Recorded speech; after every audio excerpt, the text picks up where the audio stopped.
नमस्कार मित्रांनो, सुस्वागतम. लक्ष्मीच्या पावलांनी या मालिकेच्या आजच्या भागामध्ये कला आणि अद्वैत रूममध्ये येतात आणि झोपण्याची तयारी करत कला ही दरवाजा लावायला येते. तर तिला सरोजच्या बोलण्याची आठवण होते की तू माझ्या मुलाला गुंडाळले असेल, परंतु तू तर माझ्या आसपास सुद्धा फिरायचे की नाही. अडगळीच्या खोलीपासून तर अद्वैतच्या रूम पर्यंत जाण्याचा प्रवास मी सर्व काही बघितला, कारण तुझ्यासारखी माणसं ही विश्वास ठेवण्याच्याच लायकीची नसतात. हे सर्व बोलणे आठवल्यानंतर कला ही दरवाजा लावत नाही आणि तसेच मागे येते. ते पाहून तर अद्वैतला हसायला येते. तर कला विचारते की काय झाले हसण्यासाठी. अद्वैत उठतो आणि कला जवळ येतो. तर अद्वैत म्हणतो की आजपासून तुला एक नवीन नाव माझ्याकडून ते गिफ्ट असेल. कला विचारते की म्हणजे काय. तर त्यावर अद्वैत म्हणतो की अगं, नाव काय तू फक्त एकटीच ठेवू शकते, मला ठेवता येत नाही असे तुला वाटते का. तर आजपासून तुझे नाव नाटकी. तर कला म्हणते की हो चालेल, घर तुझे आहे त्यामुळे वाटेल तसे तू बोलू शकतो. मी बोलणारी तुला कोण आणि अचानक असे तुला माझे बारसे करण्यासाठी कसे मनात आले ते तरी कळून दे. अशी काय नाटकं मी केली ते विचारते. तर अद्वैत तिला म्हणतो अगं आत्ताचेच बघ की आता तू दार लावण्यासाठी गेली होती, मग का लावलं नाही. तर कला म्हणते की एकतर पहिली गोष्ट म्हणजे ती नाटकं नव्हती आणि दुसरी गोष्ट म्हणजे उगाचच लोकांचे मला गैरसमज नको की कसा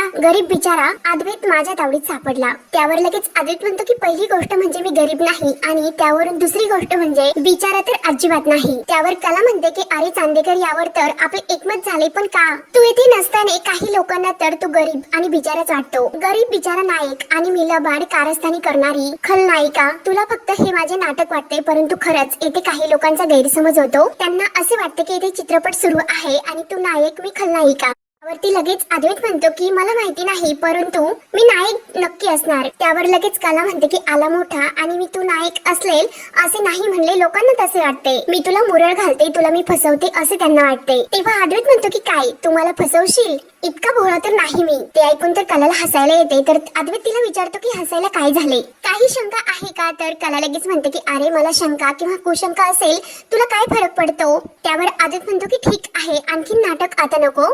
रूम बंद करायला गेली होती, मग बंद कर, मला एसी लावायचा, एसी लावल्याशिवाय मला झोप येत नाही. कला म्हणते की ठीक आहे, मग तू दरवाजा लावून घे. येथे मी सरळ वागते, साधी वागते आणि त्या वागण्याचा गैरसमज होतो. सगळ्यांच्या प्रश्नाला मला सामोरे जावे लागते आणि खरंच आता मला कुणाचे ऐकण्याची काही अशी हिंमतच राहिली नाही. सगळ्यांना उत्तर देऊन देऊन खरंच मी दमले आणि कलाच्या डोळ्यात पाणी येते. तर कला ही झोपायला जायला निघते. तर अद्वैत लगेच तिचा हात धरतो.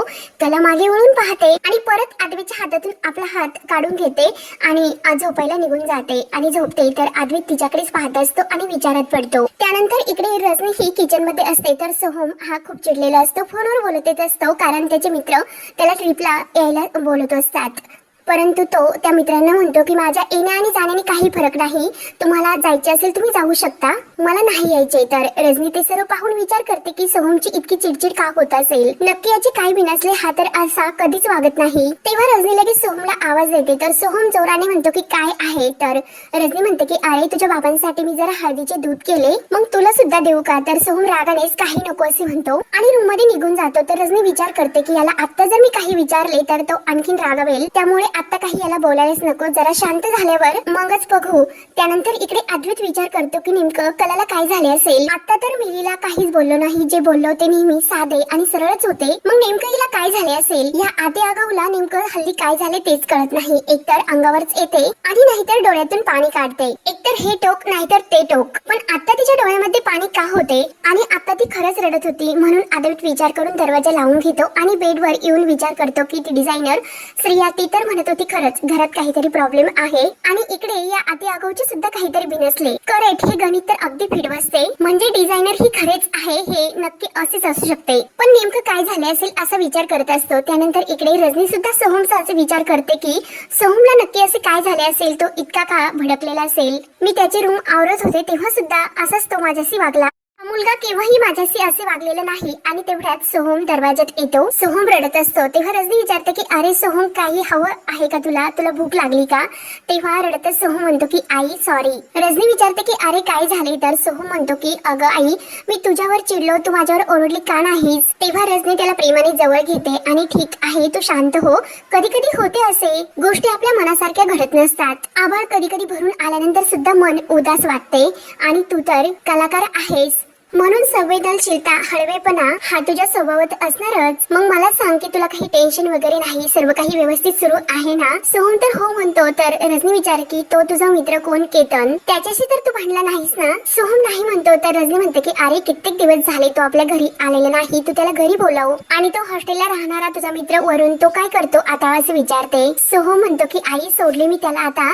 तर लगेच रजनी विचारते की अरे ती जान्हवी ती काय करते आता? तेव्हा सोहम म्हणतो की आई मला कोणीही काही केलेले नाही. आणि हळूच म्हणतो की आई आपल्या असण्या किंवा नसण्याचा कोणाला जर काही फरकच पडत नसेल तेव्हा मात्र आपण काय करायचे? तेव्हा रजनी म्हणते की मग त्या व्यक्तीपासून लांबच राहायचे. तर सोहम म्हणतो लांबही राहत नसेल तर? तेव्हा रजनी म्हणते की का रे कुणाविषयी बोलतो? तर लगेच सोहम हा सावरतो आणि कुणाबद्दल नाही, मी तुला सहज विचारले असे तो रजनीला उत्तर देतो. आणि घड्याळात बघून तो लगेच आईला म्हणतो की मला एक काम आहे, मी लगेच येतो असे बोलून सोहम जायला निघतो. तर रजनी त्याला थांबवते आणि विचारते की सोहम तू कुणाच्या प्रेमात तर नाही ना पडला? तेव्हा सोहम म्हणतो की आई काही काय हे तुझे नेहमीचे हेच प्रश्न आहे, असे काही नाही. आणि लगेच तो बाहेर निघून येतो. बाहेर आल्यानंतर विचार करतो की नेमकं मला काय होते, मी खरंच प्रेमात तर पडलो नाही ना? त्यानंतर सकाळ होते. तर अद्वैत तयार होऊन फ्रेश होतो आणि आरशामध्ये तो बघत असताना विचार करतो की आती आगाऊ सकाळपासून कुठे दिसली नाही, रात्री तर वस्कानी अंगावर येत होती. मार्की म्हैस म्हणून तो स्वतःलाच हसतो. अगदी परफेक्ट मला सुचले. आणि त्याच्या लक्षात येते की काल मी हिला डिझाईनचे टार्गेट पूर्ण करण्यासाठी सांगितले होते, रात्री तर रेगोट ओढताना ती मला दिसली नाही,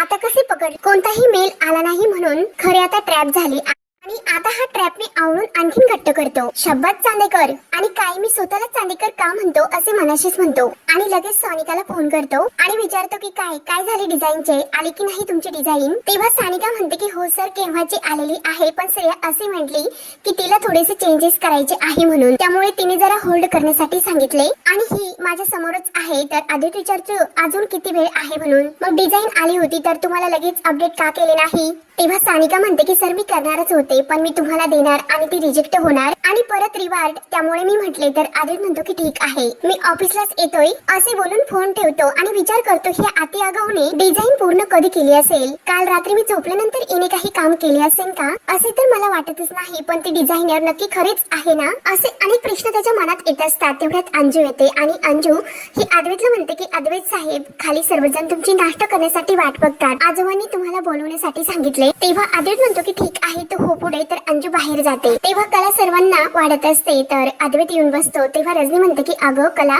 तुझा नवरा खाली आला नाश्ता करण्यासाठी, तू त्याला सुद्धा वाढ. तेव्हा कला म्हणते की हो रजनी मॅडम. आणि अंजूला सांगते की अद्वैत साहेबांना जे लागते ते वाढ. तर अंजू विचारते की अद्वैत साहेब मी तुम्हाला काय देऊ? तर अद्वैत विचार करतो की आताही हिचे कोणते नवीन नाटक, हिच्यामुळे मी सध्या ओट्स वगैरे काही खात नाही, पोहे उपमा धपाटे हे सर्व खातो मी आजकाल, मग ही मला एकट्याला का वाढत नसेल?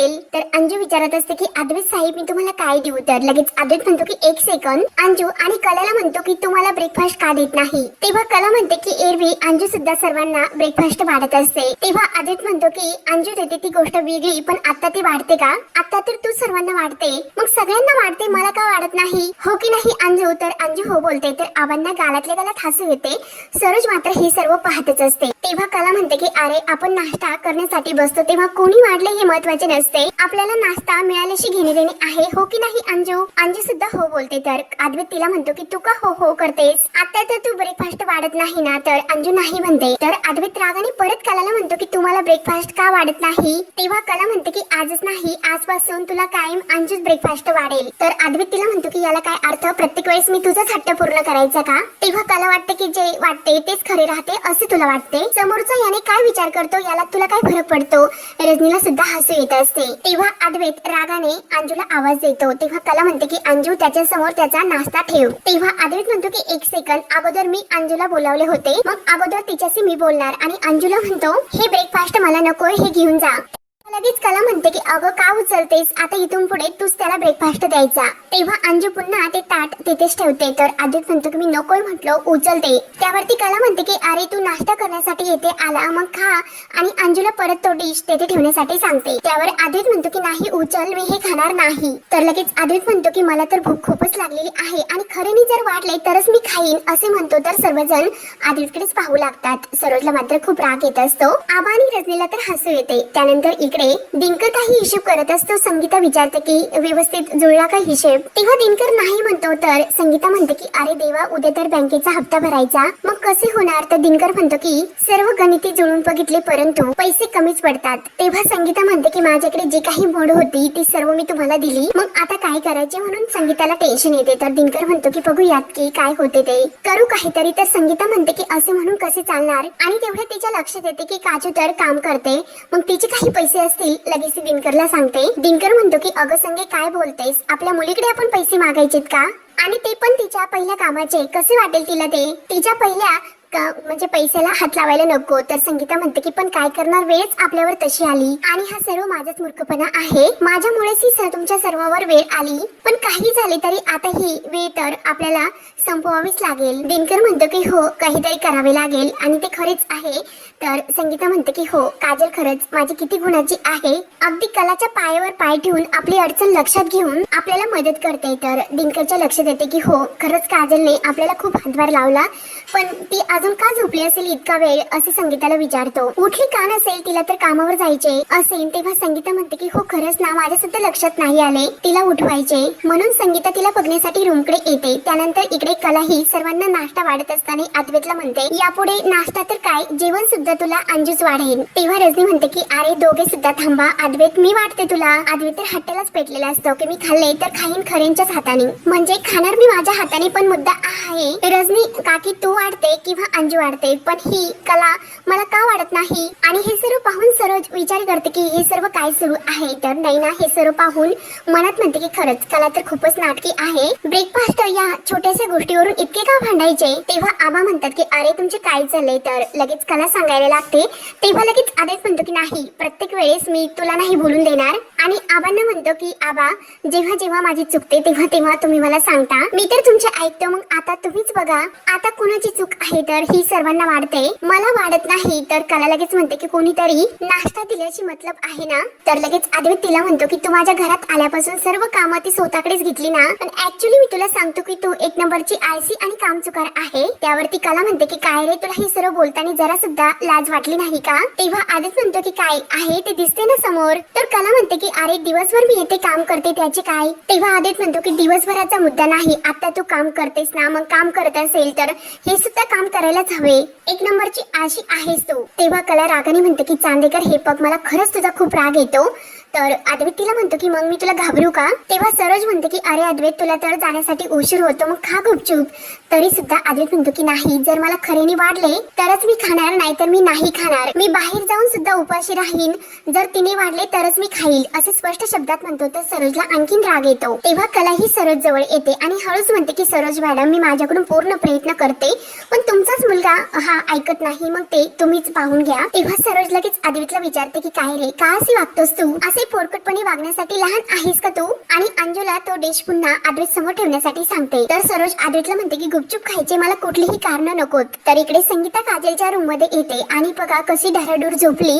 नव्याची नवलाई 9 दिवस असते असेच म्हणतात. आणि काजलला ती आवाज देऊन उठवायला लागते, तुला कामाला जायचे नाही का, असे खाडे करून नाही चालत. म्हणून तिच्या अंगाला जेव्हा हात लावते तर तिला कळते की काजूला खूप ताप भरलेला आहे, अंग पूर्ण तापेने तापलेले आहे. तेव्हा संगीता म्हणते की अगं आवाज तर द्यायचा, त्यामुळे आता तू कामावर जाऊ नको, निवांत झोप. तर काजल म्हणते की नाही ग आई, कामावर जावे लागेल. तेव्हा संगीता म्हणते की नाही, आजारी कोणी सांगून पडते का, तू झोप, मी तोपर्यंत तुला चहा खारी घेऊन येते आणि ते घेऊन तू जरा आराम कर. आणि संगीता बाहेर जाते. त्यानंतर इकडे आबा ही सर्वांसमोर सरोजला म्हणतात की हे बघ, यावेळेस मी अद्वैतची बाजू घेतो, अद्वैत बरोबर आहे. कला दररोज आहे अद्वैतला नाश्ता द्यायची, मग आजच तिने अद्वैतला का नाश्ता दिला नाही. आणि कलाला म्हणतात की कला मी मगासपासून बघतो की तू जे काही करते हे सर्व मुद्दामून करते, असे स्पष्ट होते, कारण तू आम्हाला सर्वांना वाढते आणि अद्वैतलाच वाढत नाही, हे काही चालणार नाही. आणि अंजूला म्हणतात ते ओट्स वगैरे सर्व काही आतमध्ये घेऊन जा. आणि कलाला अद्वैतला पोहे वाढण्यासाठी सांगतात. तेव्हा हो आजोबा करून कला ही रागाने अद्वैतला पोहे वाढते. तर अद्वैत इतका खुश होतो आणि एस बोलून लगेच खायला बसतो. आणि आबांना म्हणतो की बघितलेस ना आबा, प्रत्येक वेळी असे बरं झालं तुम्ही मध्ये बोललात. तेव्हा सरोजला तर राग येतो आणि रजनीला हसायला येते. तर आबा म्हणतात की हे बघ अद्वैत, मी काही तुझी बाजू घेत नाही, जे काही आहे ते आता चालले म्हणून बोललो. आणि आबा कलाला सुद्धा म्हणतात की कला तू सुद्धा आता ऐकून घे की नवरा बायको म्हटल्यानंतर भांडायला ही लागणारच. परत तुमच्या खोलीतील ही भांडणं इकडे डायनिंग टेबलवर आणायची नाही, समजले का? ही चांदेकरांची सिस्टीम नाही. तर कला म्हणते की हो आजोबा आणि सॉरी सुद्धा म्हणते. तेव्हा मात्र सरोज कलाकडे बघत म्हणते की एखादी गोष्ट ही स्वतःच्या बाजूने चव्हाट्यावर कशी आणायची हे तिला जास्त कळते. तर अद्वैत खुश होऊन नाश्ता करत असतो. तर कला विचारत असते की हे सर्व घडल्यानंतर आता मला काय ऐकून घ्यावे लागणार हे माहिती नाही. म्हणून कलाला अद्वैतचा राग येतो आणि हा भाग येथे संपतो. पुढील भागामध्ये कला ही संगीताला फोन करते आणि आई 2 दिवसात हप्ता भरण्याची वेळ आहे.